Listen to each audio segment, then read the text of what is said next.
Mastering the art of parallelism and coordination. Transform your writing style. Hello, brilliant language learners! Today, we have an exciting topic to discuss. Using parallelism and coordination to vary sentence structure and length. This might sound a little complex, but worry not. We'll break it down and make it simple for you.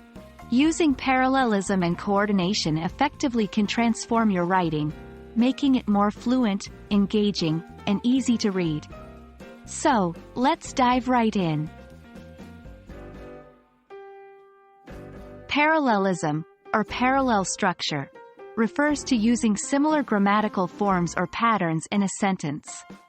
It creates a rhythm and balance in your writing that makes it more readable and impactful. For example, without parallelism, I love reading books, to play video games, and cooking. With parallelism, I love reading books, playing video games, and cooking. Notice how the second sentence sounds more fluent. That's the power of parallelism. Moving on, let's talk about coordination. In English grammar, coordination is the process of linking two or more words, phrases, or clauses of the same type.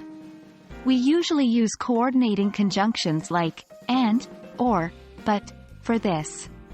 Here's an example. Without coordination, I went to the park. I played football. With coordination, I went to the park and played football. In the second sentence, the use of the conjunction and ties the two actions together, making the sentence smoother. Now, what happens when we combine parallelism and coordination?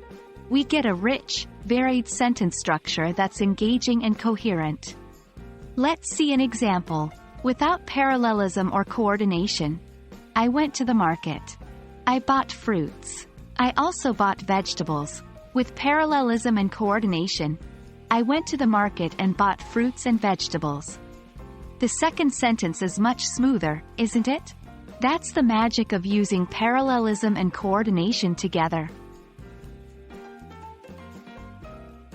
Now that you understand the concepts, it's time for you to practice.